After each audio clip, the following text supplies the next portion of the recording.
Okay, good morning. It is 10 o'clock. It's Wednesday. It's time for our weekly webinar. So let me first say that we have a massive amount of construction going on right outside my office, or right outside the window here at the office. So I hope that you don't hear any of that construction noise. You shouldn't, but I just want you to know. So we'll do our best to edit any of the noise out if possible during the edits of the recording, but here we are live, and you know what you get when you get live. I'd love to see you all live, but sometimes there's bumps along the way. Good to see everybody. Good morning, Emily. Good morning, Denise. Good morning, Jerry. Thank you for checking in. I hope you're hearing me well, and you're all ready to go. So we're going to talk today. We're going to follow our normal format. We've got a good piece from the Slott Group. We're going to talk about the markets, and then we're going to, we got a little change for you though today. So we're changing the name of our financial planning segment to the financial focus. So for many years now, I guess since we've started, it's been the financial 15. The idea being this was a piece of financial strategy offered to you in 15 minutes, but let's all be honest here.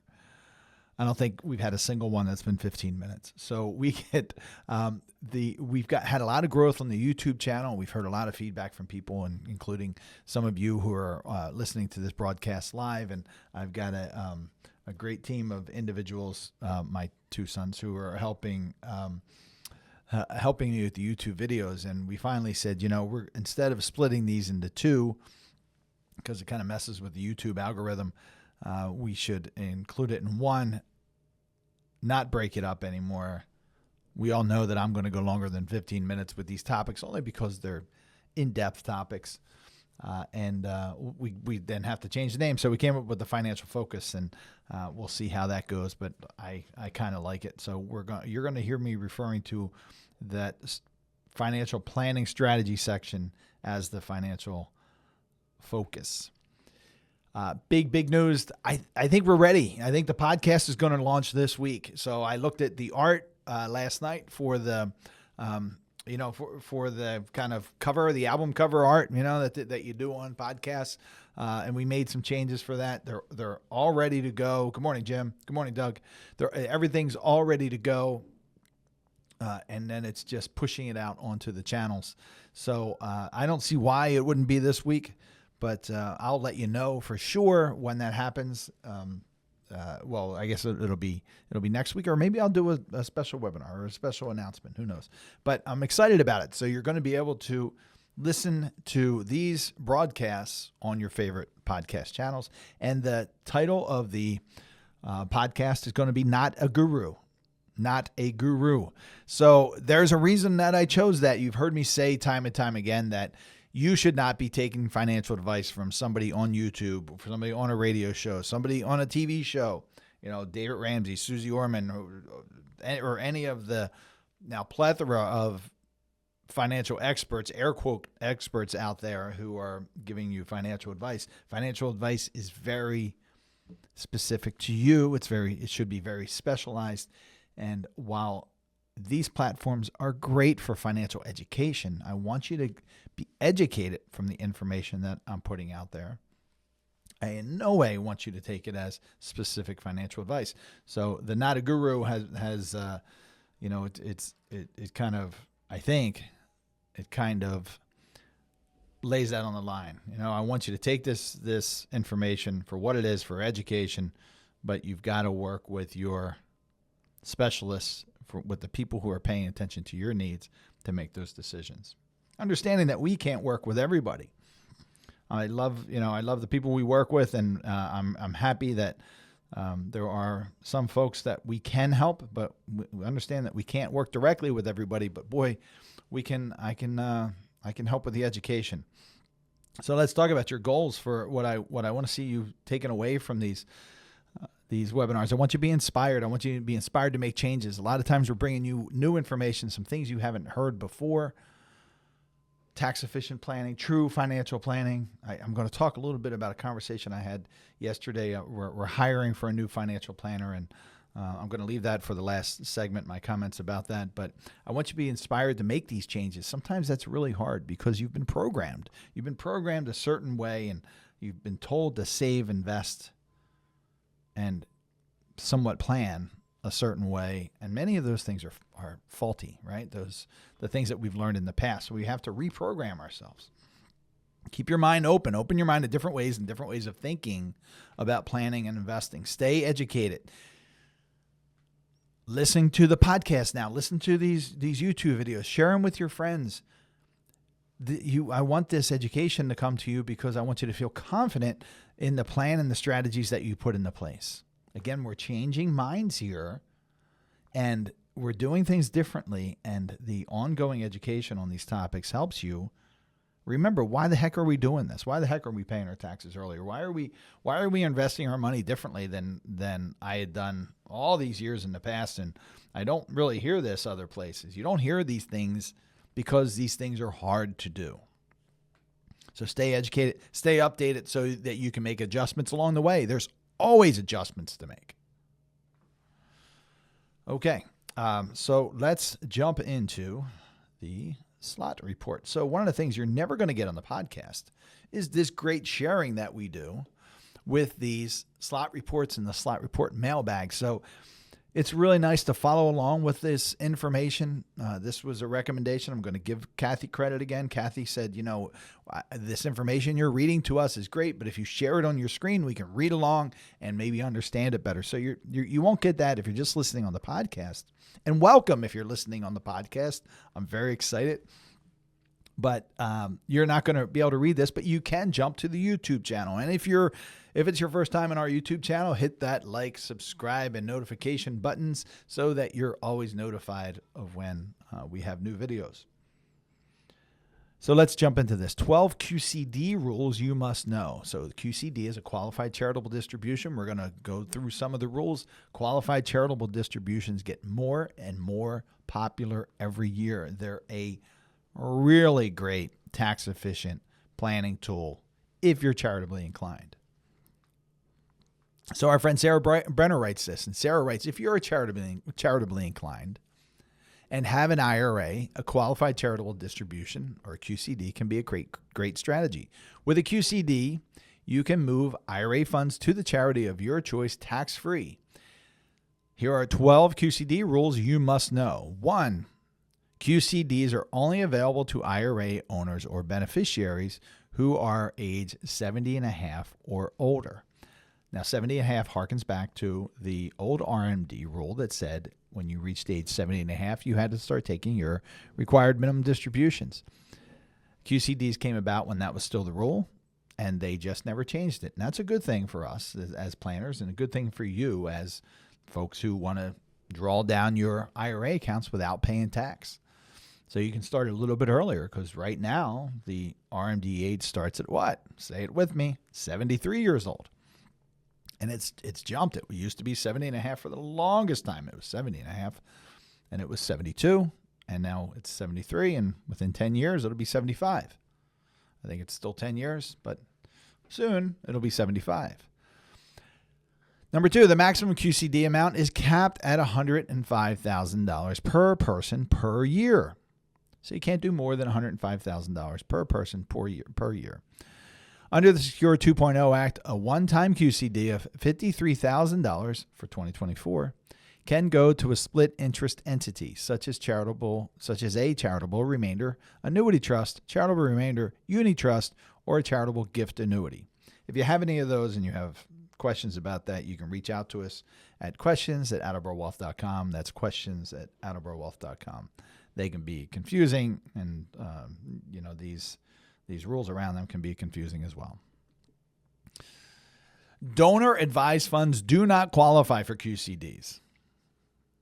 That is a common question that comes up when we're talking about QCDs, but that is very clear. Donor advised funds do not qualify for QCDs. Number 5, a QCD can satisfy your required minimum distribution for sure. If your required minimum distribution is $105,000 or below, for today, I can't remember if Sarah says this, but the $105,000 is adjusted for inflation now. But if your required minimum distribution is $105,000 or below, then that could satisfy your required minimum distribution. Number 6, no double dipping is allowed. You cannot do a QCD and also take a deduction for the charitable contribution.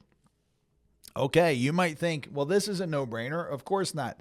But there's always somebody who's trying to be, well, I say cute with the tax code. Well, geez, I can do my qualified charitable distribution, and then I can also take a deduction for that. And no, you cannot do that. Number 7, if you're married, you and your spouse can each contribute up to $105,000 from your own IRAs. So you can't double that up and take $210,000 from one, but you can each, if you have the money in your IRAs, you can each take $105,000. This is for, and not take, but contribute via qualified charitable distribution, $105,000. This is for 2024, and again, it is adjusted for inflation. Number 8, the contribution to the charity would have had to be entirely deductible if it were not made from an IRA. You cannot receive a benefit back. Another important point. We did a whole discussion about that. Number 9, the distribution from the IRA to a charity can satisfy an outstanding pledge to the charity without causing a prohibited transaction. Number 10, the charitable substantiation requirements apply. The charity will send you a written statement or a receipt called a contemporaneous written acknowledgement. So you must have that in your files and keep that in records if you're doing these qualified charitable distributions or making any charitable distributions. This is your written document that says you didn't receive anything of value for this. It can be de minimis. I don't remember exactly what the dollar amount is, but it can, it could be a pen or a baseball hat or something silly like that, but it's almost better not to take anything. But even with the QCD, you have to have that written receipt, the contemporaneous written acknowledgement. Number 11, QCDs can be done only with the taxable amounts in your IRA, so pre-tax money. Number 12, QCDs cannot be done from a SEP or simple IRAs that are actively receiving contributions. So good information from Sarah on QCDs. And that's all of my information from the Slott group this week. Usually I have a report like that and then the Slott mailbag. There was no mailbag this week, and last week's, I went back a couple weeks, and we had been through them all. So I'm not sure what happened there, but I'm sure they're continuing it. All right, let's talk about the markets. So let's first talk about performance of the markets last week. So it was a light week. We know that, right? This office was closed Thursday and Friday for the July 4th Independence Day holiday. The markets closed early on Wednesday. They were closed Thursday and were open Friday. But here's what happened in the market. So the Dow Jones Industrial Average was up 0.69%, up 5.52% for the year. The S&P 500 was up 1.98% and up 17.57% for the year. I think I've said this before, but I did a comparison of the S&P 500 and the Dow Jones Industrial Average. We talked about the different indices and how they're made up and what they mean, and you can search that video if you'd like on the YouTube channel. But it's really interesting. There are times when these run neck and neck, and times like this that there's a big difference. So year to date, the S&P 500 is up 17.57%. Dow Jones Industrial Average is 5.52%. So nearly a 12% difference. Big difference. The NASDAQ was up 3.51% for the week. Again, a short week, up 3.51%. And year to date, 22.73%. Around the globe, the MSCI World Index, not including the U.S., was up 2.09%. And year to date, 7.59%. The emerging markets were up 1.95% and are just below 10% for the year, 9.70. Europe, Asia, and the Far East is 2.18%, 8.08% for the year. Even the small companies that have been struggling are starting to make some ground, albeit small. The world small caps around the globe were up 0.37%, and they're at 2.67% for the year. Now, bonds, of course, are a little disappointing. The U.S. aggregate bond index was up 0.71%, and it's at 0 year-to-date for the year. So 0 is better than negative, of course, but we're not getting much out of our bonds. And that's the aggregate bond index that's about 7 to 9 years, and that's where most people have most of their bond money. The 1 to 3 year index is up slightly, 1.73%. High yield is up 2.87% and for the year, and 0.28% for the week last week. Obviously, no changes. There's a lot of talk from the Fed, and Chairman Powell testified in front of the Senate yesterday, and he's testifying in front of Congress today. But one of the things I haven't been talking about, because there hasn't been any change, is the Fed funds target rate. So on 7/5 it closed at 5.5%. The week prior is 5.5%. The year end it was 5.5%. A year ago, however, it was 5.25%. I want to bring that to your attention because we were still raising at that point. So on 7/5/2023, we were still in that we're raising interest rates environment. Chairman Powell said something like the next move will be unlikely be a raise for the Fed. So obviously he's saying we're either going to stay where we are or we're going to cut rates. There's some good indication that we may see some rate cuts. And if you haven't listened to me in a couple of weeks, you might be surprised to hear me say that. But we're seeing some softening in the labor markets and the economy that may create an opportunity for rate cuts. So let's talk about that a little bit. And let's look what happened, what kind of data we got last week. So we had ISM manufacturing. So what is the ISM manufacturing report? ISM manufacturing report is a survey based on data compiled by the Institute of Supply Management from manufacturing-related purchasing and supply executives around the country. So these, they take a survey when you're talking about manufacturing. We're going to talk about service in a minute. And they have a lot of different areas that they ask, how are things going? And they report back. So what was the report back? This survey of manufacturers slipped 0.2 points to 4.87, continuing to run below the 50 demarcation line of expansion versus contraction. So we're starting to see manufacturing in that contraction mode. Prices also fell. The price component fell 4.9 points to 52.1. So that's interesting. So the analyst writes, the manufacturing sector continues to trend around middle ground between expanding and contracting, but the fall in orders and prices, while positive for potential Fed rate cuts, point to further slowing in manufacturing. So let me repeat that. The fall in orders and prices, while positive for potential Fed rate cuts, this is where everybody's eyes are right now. What's the Fed going to do? Are they going to keep rates low? Or are they going to keep rates low? They're not going to do that. Are they going to keep rates high where they are, higher? Are they going to keep them the same?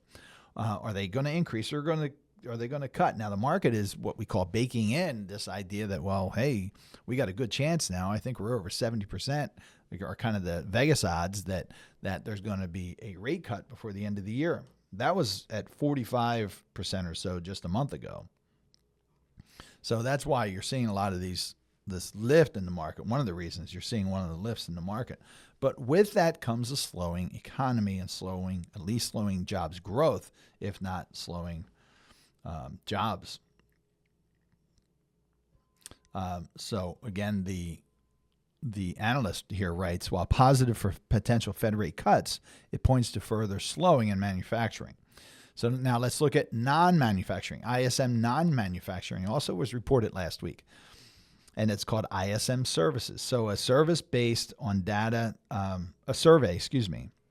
So ISM services is a survey based on data compiled by the Institute of Supply Management, same as the manufacturing, from service-related purchasing and supply executives around the country. The service sector fell into territory depicting contraction for the second time in the last 3 months and only the third time in the last 49 months. Moving down 5 points to 48.8. New orders fell into contraction for the first time since December 2022 moving down 6.8 points to 47.3. The prices index declined by 1.8 points to a still elevated 56.3. So things are contracting down, but prices are still hanging up high. So the analyst writes, the service sector is the much larger share of the economy, and a sustained slowdown would be more concerning. However, the labor market still looks healthy. They go on to say one report doesn't make a trend, but we're seeing this. We're starting to see the slowing. And while that's good for what the Fed may do, we are extremely overdue for a recession. So when we're thinking about our investment planning and what we should be doing with our investments, it's again, we want to be defensively optimistic. And we're going to talk in the financial focus portion about what you should be doing 5 years from. I don't think I mentioned that. Today, during our financial focus portion, we're going to talk about what you should be doing if you're 5 years from retirement. Last week, we talked about if you're 55 years old, what you should be doing. And maybe those two are the same. Maybe you're planning on retiring at 60. But I'm using kind of the line of 65 years old for the normal retirement age. So what if you're 5 years from retirement, and what if that happens to be 65? Now, all these things I'm going to talk about aren't necessarily focused on 65, but there are steps you should be taking prior to age 65. So I'm going to go back and give a little plug for that. But I was so darn excited about the podcast, I just skipped right over it. But back to the ISM manufacturing and non-manufacturing reports and the risk of recession. We're greatly overdue for recession, and you've got to make sure that you're prepared for these things. You don't want to look back in the rearview mirror and say, well, geez, I wish I would have seen that coming, because we all see it coming. It has to happen. It's part of a normal market cycle, and we're way overdue. And we've got this slowing happening. So how do you protect yourself against that? You've got asset allocation, of course, right? The three pillars: asset allocation, principal protection, and account segmentation. So I've got a video out there, 3 pillars. I'll include that in the description here. I try not to load on too many videos. I already have 1, 2, 3, 4 links that I'm going to have to put in the description. But that's the way. Proper planning and the 3 pillars of investing help you really set up your foundation. And we're going to talk more about account segmentation in the financial focus section. All right, the labor report. So the labor report came out last week also. The U.S. economy added 206,000 jobs in June, slightly better than expected, while the unemployment rate ticked up to 4.1%, which is the highest level since 2021. So some competing information here. We added 206,000 jobs, which is better than expected, but the unemployment rate ticked up as well. Let's see. Our analyst writes, a report that shows the labor market is cooling but still looking positive, with jobs being added, more workers coming back into the labor pool, and earnings gains easing. So we're not seeing this acceleration in earnings that we've seen before. And it fits with the softer data we've seen and increases the odds of a Fed cut sooner than later, they write. The week ahead, today's Wednesday. Of course, we have Chairman Powell testifying right now in front of Congress. I don't have a market screen up, and so yes, I do actually. I'm just looking at my CNBC on my phone, so it looks like the Dow Jones was down slightly. The S&P 500 is up slightly. So who knows what he's saying right now? This week ahead, tomorrow, we have consumer price index. So everybody's going to pay attention. That's the normal inflation that we're all aware of. The consumer price index tells us how much more we're paying for things. Friday is the producer's price index. So that's the wholesale level prices that we see. And we'll see if that continues. We're seeing less of it's rising slower, right? Prices are still rising. It's not, nothing's decreasing. It's just rising slower than it was during its heyday a short time ago. All right, let's talk about other analysts. So this was interesting, again, from Seeking Alpha, which is a platform that I've been using for years, and it's a free. I pay for the paid subscription, but it's a free system that you can, or a free offering that you can use, and they have good analysts on there. They have a lot of different analysts, but they have some good analysts on there. And so this one person writes, Powell warns of a two-sided risk, and that's bad news, he says. And his bullet points on this were Fed Chair Powell warns of a two-sided risk facing monetary policy, elevated inflation, and the risk of recession. That's just what I was talking about. The labor market is already signaling a recession. However, the Fed still sees the labor market as strong but not overheated. So this person is saying we've got a recession coming.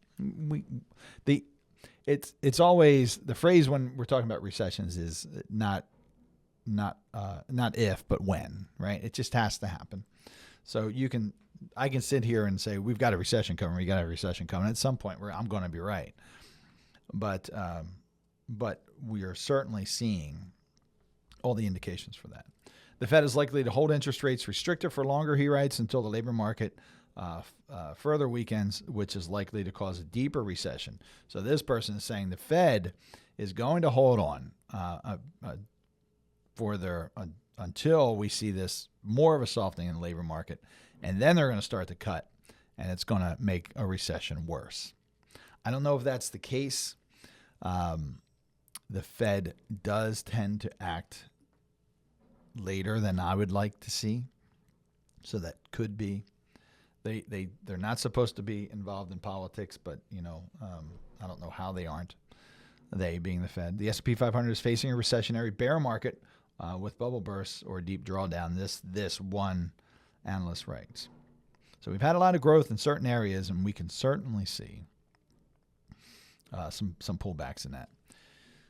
BlackRock talked about emerging markets and not in a traditional sense like we usually hear BlackRock talk about, where they're talking about where they're investing their money, whether they're going to overweight emerging markets or U.S. markets or whatever.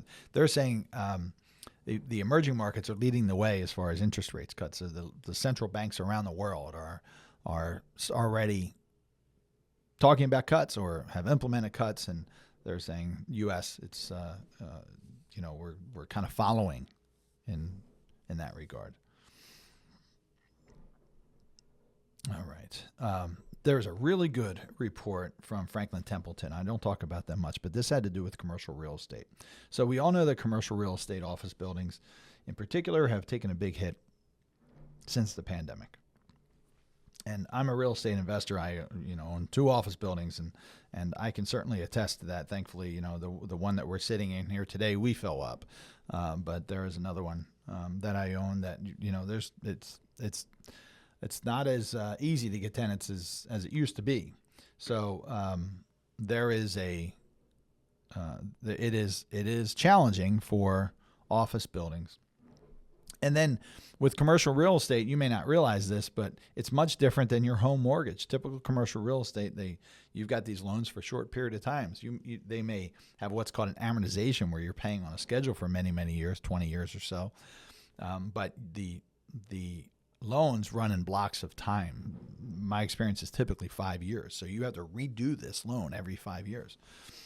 So there's $1.2 trillion in commercial real estate loans set to mature in 2024 and 2025. So that doesn't mean, oh, hallelujah, they paid off their mortgage. That means they have to refinance those loans.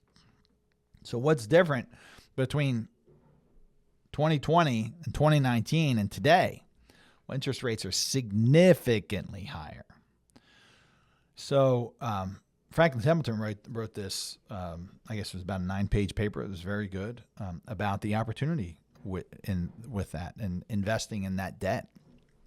Because if suddenly you've got performing loans that are paying 4.99% or 5% or something like that, and they roll in at 7.5%, 8%, well, that gives you a potential opportunity to have some stock-like growth in bond-like structures when you're talking about mortgages and debt.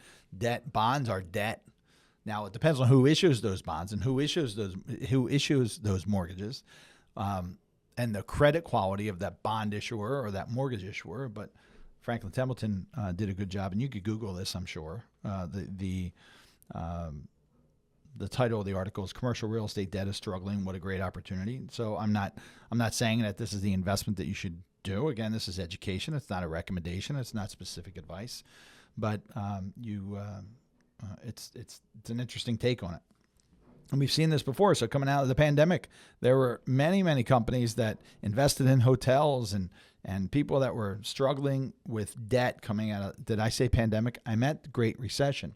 Coming out of the Great Recession that were struggling with debt and these refinancing issues. And goodness gracious, there were a lot of great investment opportunities there. So something to consider. Okay, so today's financial focus is titled 5 Years from Retirement, Do This Now. So I got a lot of great responses last week about the 55 years old, question mark, do this now. So I put together a little do this now series. So now this year or this week, we're going to talk about 5 years out. What should you be doing? Then we're going to say 2 years out next week. What should you be doing? And the next video after that, because that's not going to be next week. I have a vacation built in there, but the next time I see you after that second one, we are going to talk about 1 year from retirement, what you should be doing to prepare. But today we're going to focus on 5 years. You're 5 years out from retirement. If your normal retirement age is 65, well, then you're 60 years old. If your retirement age is 60, then you're 55 years old, and you can go back to the video that we did last week. If your retirement age is 70, you're 65, and you see, it doesn't really matter what age. There's some nuances there depending on your age. But if you're 5 years out from retirement, there are some things you should be doing. So let's get into the details. Join me on my whiteboard. Here we are. And this is, again, our financial focus. So the first thing you should do, if you are in fact 60 years old, or if you didn't already watch the age 55-year-old video, watch 55 years old video, go back and watch that, because I'm going to do a short recap, but I'm not going to go into all the details that I talked about in that video. I'm going to hit the bullet points, because some of you won't go back and watch that video. You should just watch the financial. It was called the Financial 15 at the time. It's a shorter segment. It was broken down. No, we kept it one. You can find it. Watch that video. But for a recap, start or continue to do these things. First is right here. Pay attention to details. Start paying attention to details. If you haven't done that already, hopefully you've already started this if you're 5 years to retirement.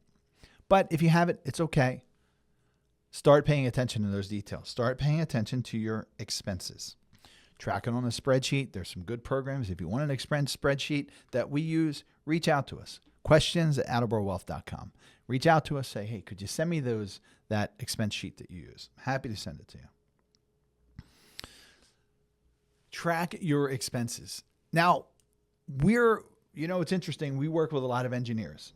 Many of you heard me talk about this before. I used to say, I don't know why. It used to be widows that would come to us, and now it's engineers. And we don't market to engineers. We don't focus on engineers. It's just engineers find us and end up working with us. And then a few years ago, I hired a coach, and I said that same thing to the coach. I don't know why, but the coach said to me, I know exactly why engineers work with your team, because you have processes and checklists and different things that you go through that they understand. These folks who think like engineers, very, very methodical and strategic and process oriented, understand our process. So, but I talk about that because many folks will come to us and say, Mark, or Emily or team, I've been tracking my expenses for the last 35 years. I know exactly what we spend. I know exactly what we're going to need to spend in retirement. But almost always, can't think of an exception, almost always we identify something that they weren't considering.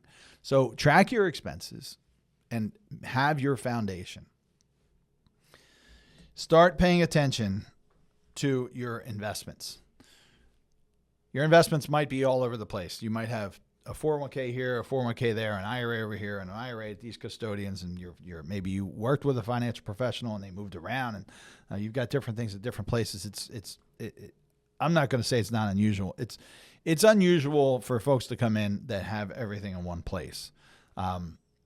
Not keeping your eggs all in one basket does not mean having things all over the place at different custodians, Fidelity, Vanguard, Schwab, whomever, Merrill Lynch. That's not putting your eggs all in one basket or keeping your eggs out of one basket, however you want to say it. That's just not being able to put your arms around stuff. Not putting all your eggs in one basket is probably a good investment theory, but custodial theory. A custodian is Vanguard, Fidelity, Charles Schwab. Now, they also happen to offer investments, but I'm talking the people that hold your funds and report your statements and your tax documents and things like that. Get your arms around that. And if you need to keep it at different places, sometimes you have to keep your 401k exactly where it is. And if you're under 60, you probably do, and you're still working there. But once you hit 59 and a half, and if you're 5 years from retirement and you're 59 and a half, one of the things that you can consider is rolling that money into an IRA. There are considerations to take into account, and you should discuss those specifically with your financial advisor, financial planner. But it may be something you want to do to help get your arms around all of your investments and get on track for it. So pay attention to the details of your investments, where they are, what they're invested in, and how they fit into your financial plan. Contributions. Make sure you're contributing. Make sure that you're maximizing your 401k if it makes sense for you. Sometimes if you don't get a match, it doesn't make sense. If you have a Roth 401k, it probably makes sense to put as much as you can in there. It depends on, of course, your individual situation, but you want your contributions, whether they're into your regular investment brokerage account or whether you're into your retirement accounts, whatever is appropriate for you, you want it automated. I have a certain amount that comes out of my checking account that goes into my investment account every month.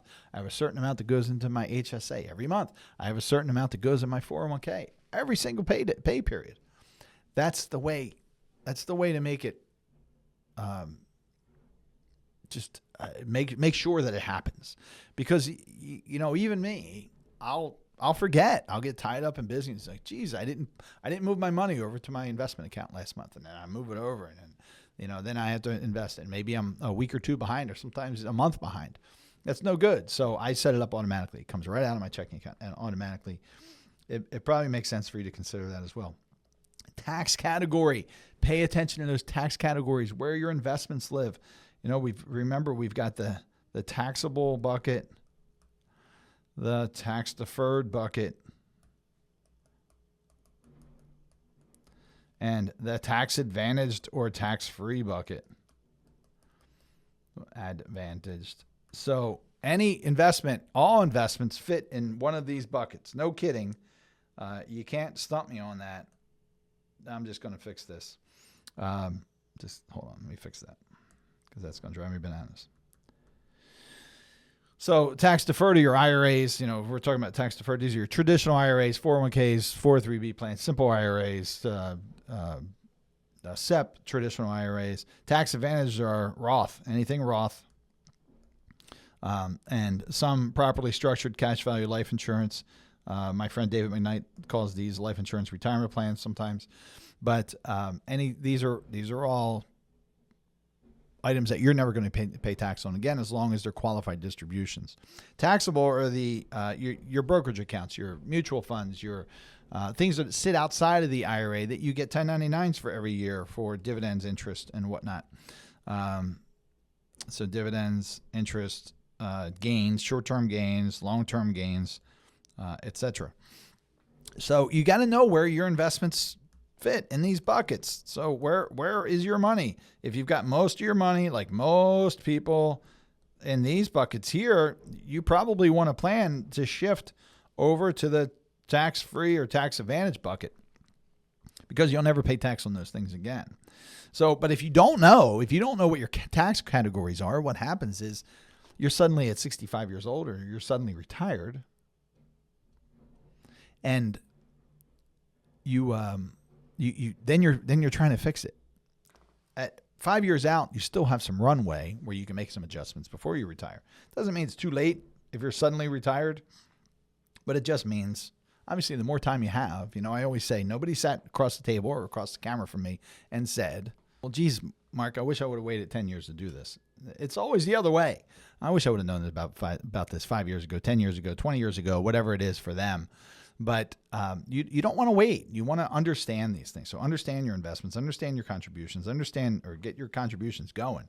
If you're not already doing it, automate it, maybe increase it if it works for you. Understand those tax categories, vitally important.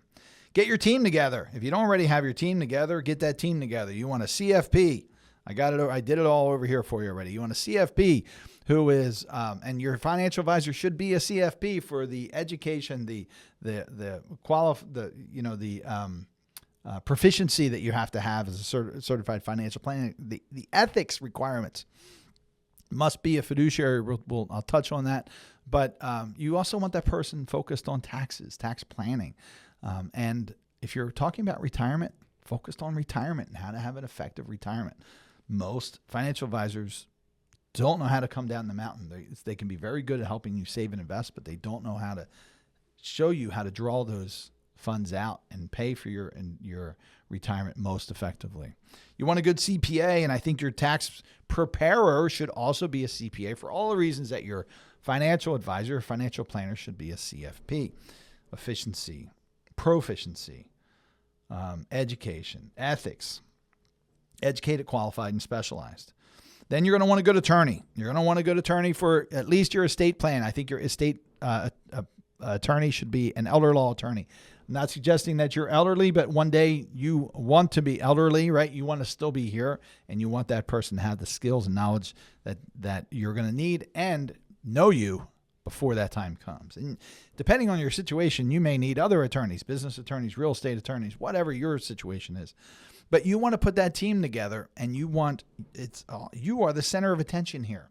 They're all working for you, and they're all working together. You see these arrows I made that, it's very cyclical. It goes around, and everybody is talking and working for you. Very, very important.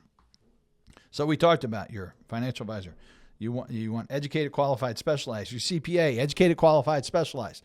You want a planning-oriented CPA, not somebody who just drives in the rearview mirror, reconciling what you did last year. You want somebody who's going to be part of your tax planning team. And we talked about your attorney as well. Very, very important. You want a good financial plan. If you haven't started it already and you're 5 years from retirement, start it now. Get a true financial plan, not a razor-thin financial plan. I'm meeting with a fellow tomorrow who sent me his financial plan that somebody sent him. It's an impressive document. It's about 95 pages. It says nothing. It absolutely says nothing. It's a really good snapshot of where he is today. It was a lot of good information for me to see where his assets held and what his objectives are, but it is truly not a financial plan. I was talking to a potential candidate for us yesterday, and we were talking about the software we use for financial planning. We use this program called eMoney. We call it Plan Tracker, just to keep things simple. And he was talking about the benefits of the program, and I said, but the platform, the program, doesn't do the planning. It gives us the planners, the ability to do the plan. It doesn't do the plan for you. It just helps us organize the plan. It helps us do some calculations that we manipulate or put in, right? And then it helps us, most importantly, report the financial plan and display or share the financial plan. But it doesn't do the planning. You still need that person, that planner, to work through the nuances of a financial plan. And really, it takes a tremendous amount of time. It's hours and hours and hours for each step of the financial plan.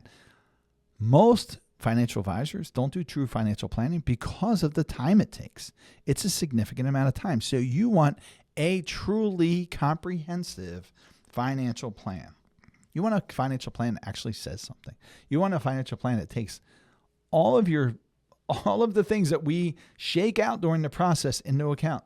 If you're going to need a new kitchen, if you're going to want a new kitchen or a new car, or you got weddings to plan, or if you've got things that you want to do that are going to draw down your savings.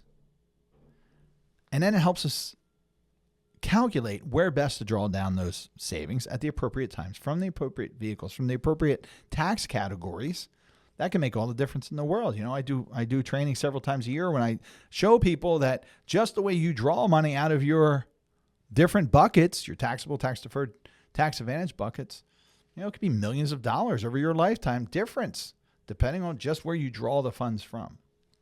So anyway, so the planning is vitally important.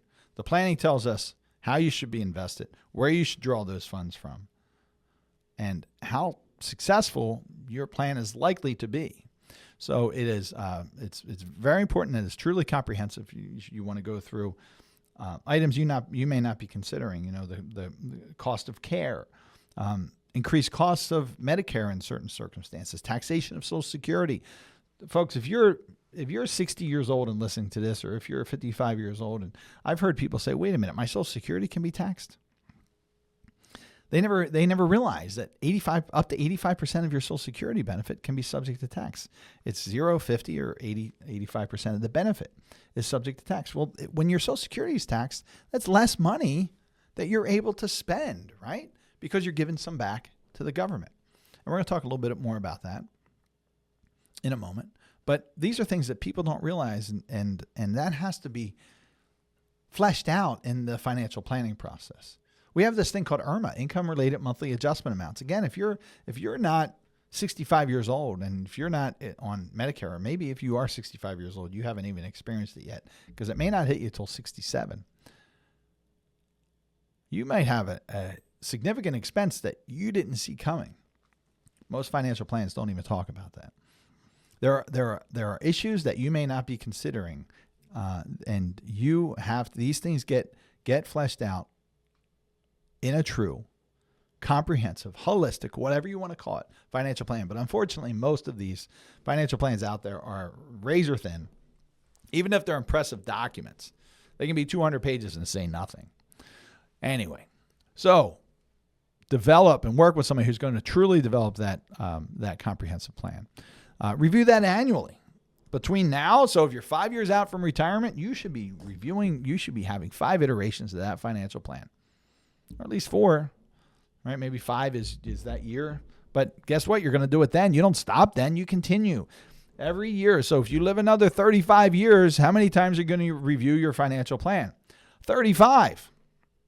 There's no reason not to. You want to check your beneficiary designations. Make sure things flow the way you want them to flow. You want to make sure your cash flow is set up. There are things that are going to change along the way, and you don't know. You can't see those changes coming unless you have that plan. All right, so that's the recap. Now let's talk about the focus today. The focus today is, if 5 years, if that looks like 60 for you, on top of everything else I just talked about, start looking at your Social Security options. You want to maximize your benefits. Does that mean age 62, age 67, 70, or somewhere in between? So we know that everybody can start electing benefits at age 62. Most folks' retirement ages now, there's still some stragglers that are 66 and change, 66 and 8 months. Most people are getting to see that 66 is your full retirement age. So that's where you get your full benefit without any reduction. You can also work and not have any reduction to your Social Security benefit. And then we all know that if you wait till 70, you get that famous 8% increase every year between 66 and 67, or your full retirement age, and 70. And I was talking to somebody yesterday, and they said, we kind of just default to he was a financial planner. We kind of just default to everybody's age 70. And that is not the right answer, because that might be that you're maximizing the amount that you get out of the Social Security, maybe, and it might not be, especially if you're a married person. But there are other things to consider when you're looking at your Social Security options. That's cash flow. Because it might, if you can get $50,000 more out of the Social Security Administration by waiting until age 70, but it's going to be very tight on your cash flow between age 67 to 70. Does that make sense? It's, of course, different for everybody, but you have to take that into account. I've had people who say, I'm going to start taking my Social Security benefits at age 67 because I'm paying tax on my Roth conversions. I'm going to use some of that money to pay my tax. There are mathematical reasons to do things, and there are emotional reasons to do things, and they're equally important. So when you're talking about claiming Social Security benefits, first of all, you need an expert to help you decipher this. These strategies can be so complex. We went as far as we have a consultant who on our team who is one of the top Social Security strategists in the nation. You've all heard me talk about Heather Schreiber before. You can see her bio on our website. You can go to attleboroughwealth.com. That's attleboroughwealth.com. Look at our team, and you're going to see information about Heather. But Heather became part of our team because I was asking her all the time about Social Security planning. And I met Heather through the Ed Slott Master Lead Advisor Group, and I can't say enough good things about that education group for me. That's an education group for me, just like I'm saying you should stay educated, updated. That's what the Slott Group does for me, including answer complex questions I have on a regular basis about tax planning for our clients. But again, Heather's one of the top Social Security strategists in the world. And one day when I was asking her a question about a client, she said, you can just hire me to be part of your team on a retainer basis, and I'll review every scenario you have with clients. And she is built into our team process right now.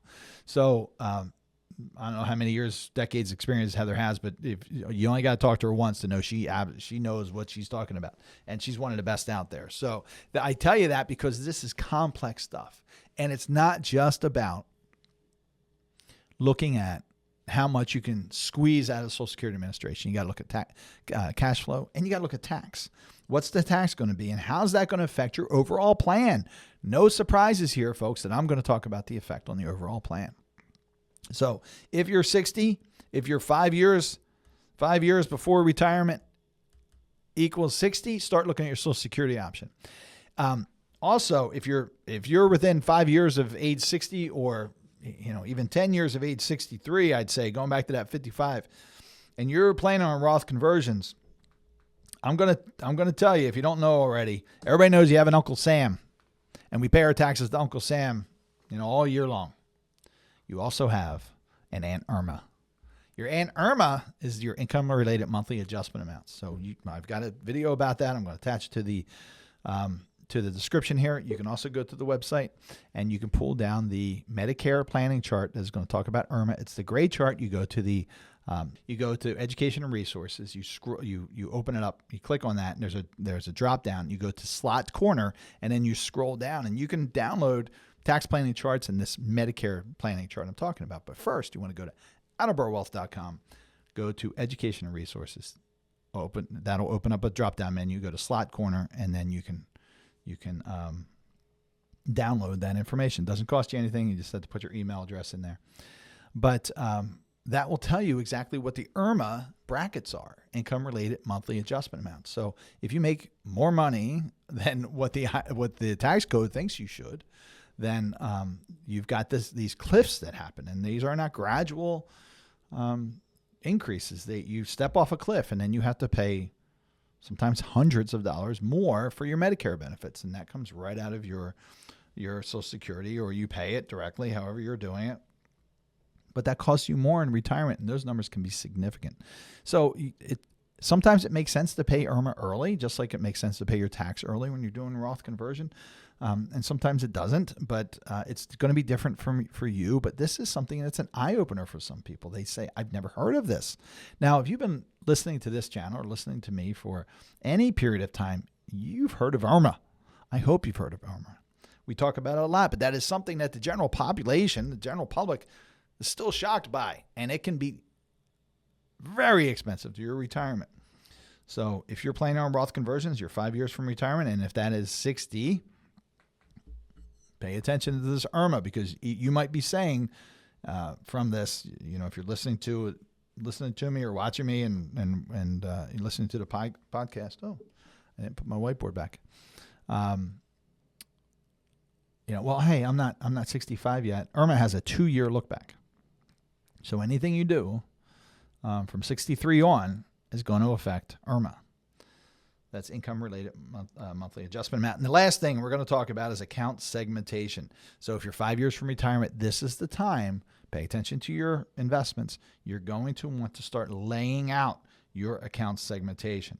So I've already taken the liberty of drafting out our normal chart about account segmentation.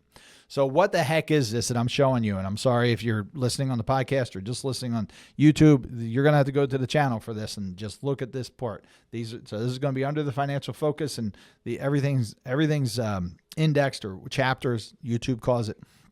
But what you're looking at, is this a normal allocation? Again, we have 3 pillars of investment management that we use.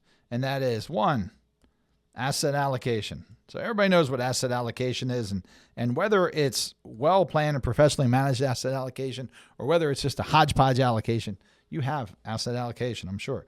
Number 2 is principal protection. You want some portion of your portfolio that can have some growth. We want it to be safe and productive, but we want the worst year you're ever going to experience in that portion of your investment to be 0. So we can have growth, but we don't want to go negative. So that's principal protection. There's a portion that goes into that. And our third for us is account segmentation. And this is what we're talking about here. And as you get closer, and certainly within 5 years, you want to start paying attention to this, because instead of your typical asset allocation looking like this, asset allocation here, well, hey, we could just have a 60-40 portfolio, 60% stocks and 40% bonds, and the bonds are going to zig when the stocks zag, or the one's going to offset the other. And how the way we offset the risk of stock is bonds. That's not always the case. And in fact, in 2022, that definitely wasn't the case. Stocks were down significantly. Bonds were down significantly on both sides of it. And when you're drawing money out of your portfolio that's down, you never get a chance to recover that.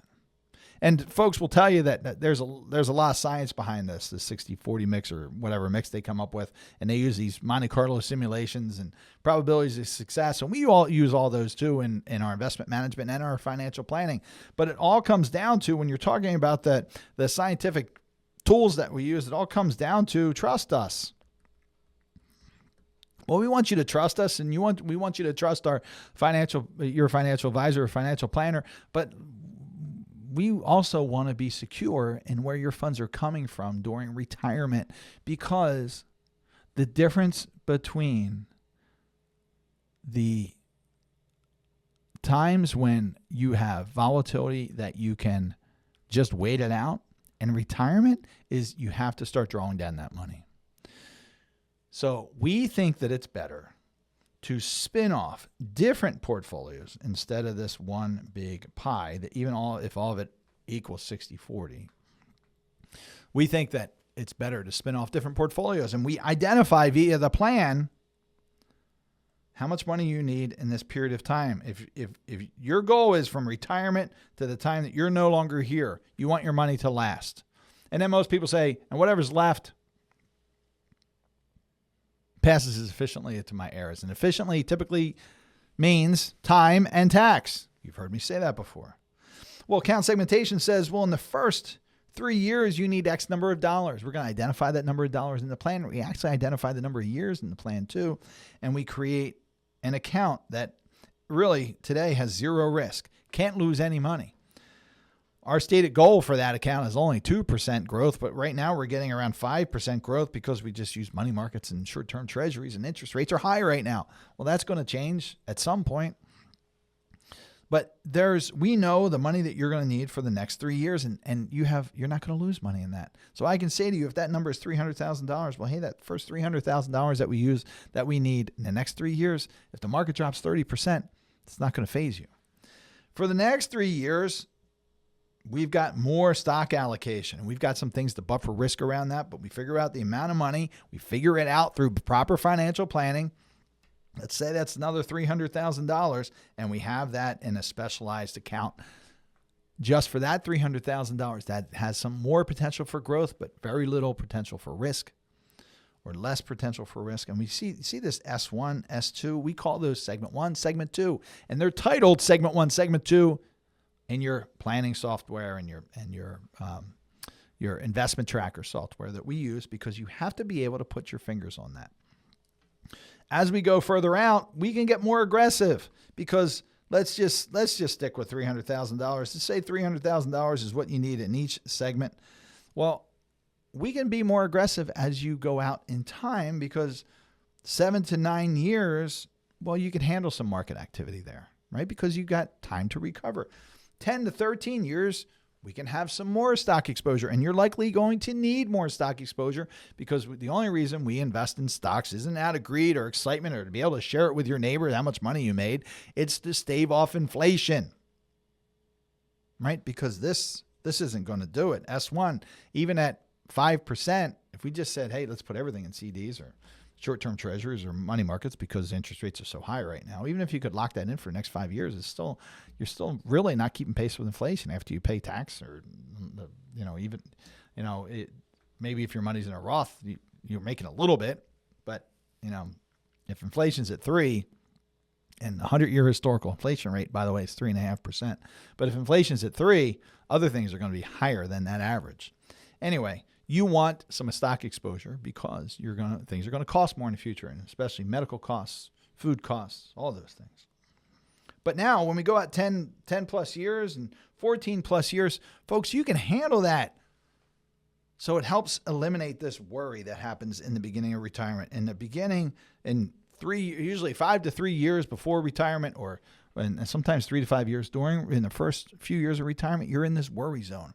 But if I can say to you, hey, the market's down 30%, I know everybody's really concerned and everybody's upset, but your money is safe and coming right from this S1 account for the next several years.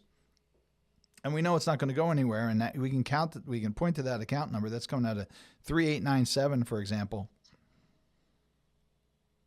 Then it helps eliminate that worry. And as I coach other financial advisors and talk to people around the country, and they say, well, Mark, I understand that, but I do all that. I've got all that you're showing there built into this pie chart right here. But psychologically, that doesn't matter, because if this 60-40 portfolio is both sides of it are down, or even if it's just the stock portion that's down and it's down 30 or 40% of it, really takes a big hit. Psychologically, people are going to be worried. They're going to be scared. And that trust us kind of flies right out the window. Instead, if you can say, well, your next 3 years is coming out of account number that ends in 3897. Your 3 years after that is coming out of account that ends in 3898. And then the account that your next 3 years, years 7 through 9, are coming out of the account that ends in 3899. People see that and they say, oh, I get it. Now I know where my money's coming from in retirement.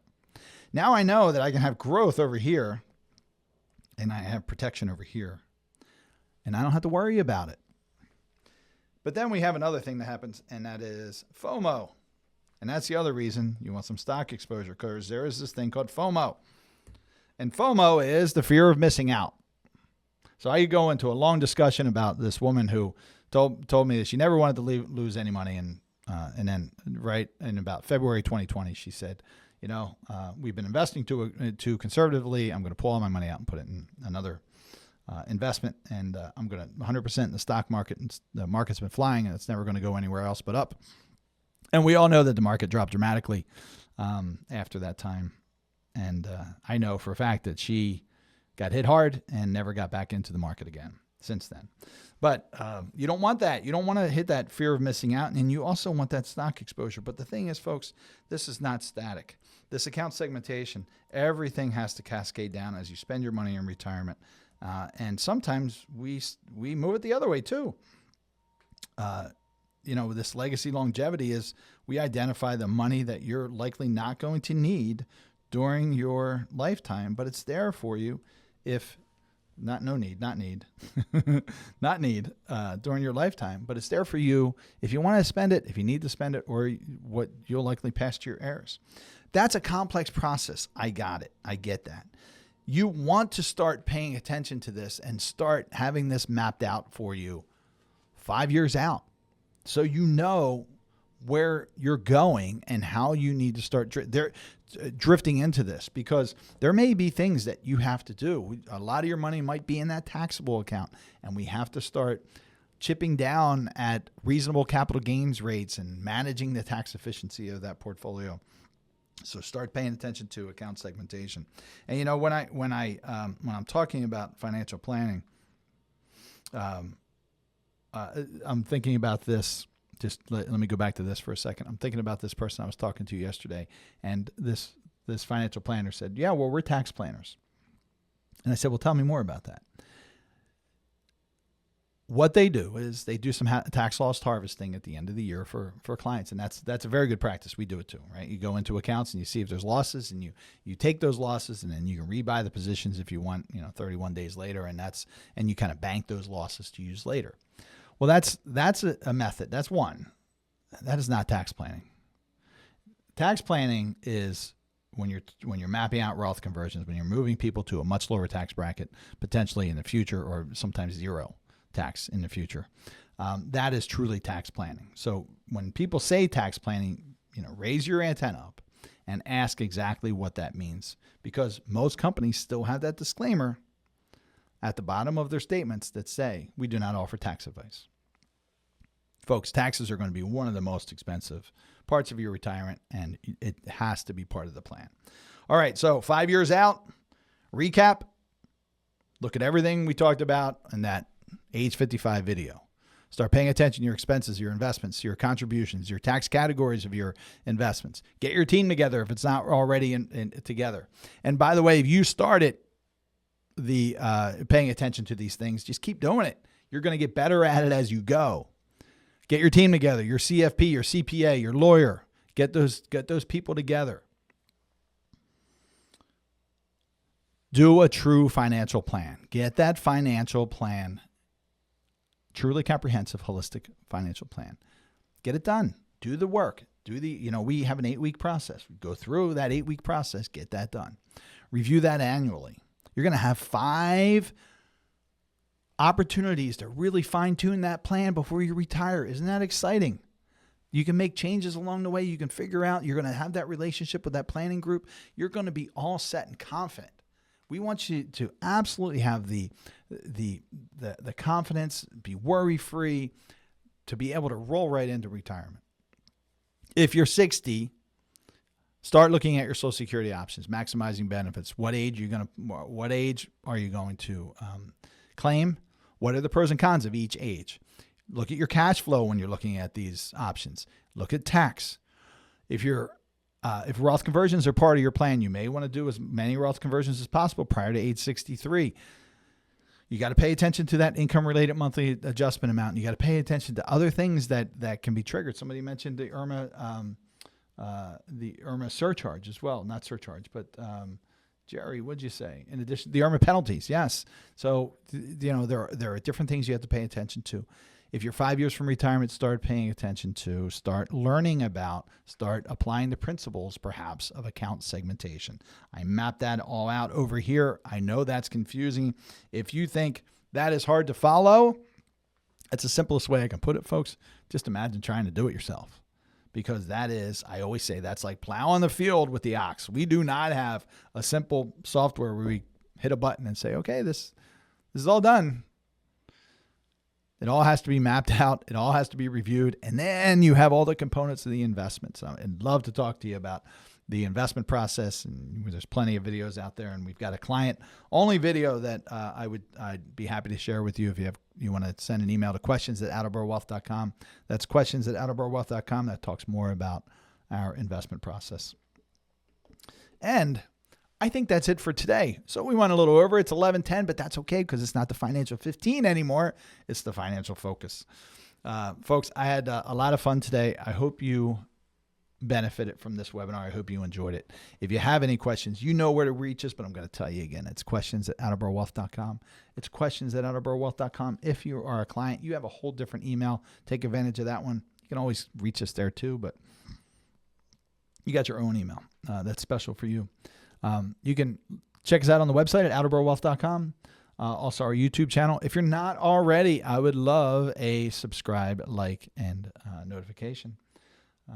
And if you need to schedule time with us, you can do so on our website. Oh, let me go back, attleboroughwealth.com. You can go to Contact Us, and there is a discovery meeting that you can schedule. Or if you can't find a time that works for you, reach out to us at questions@attleboroughwealth.com. That's questions@attleboroughwealth.com.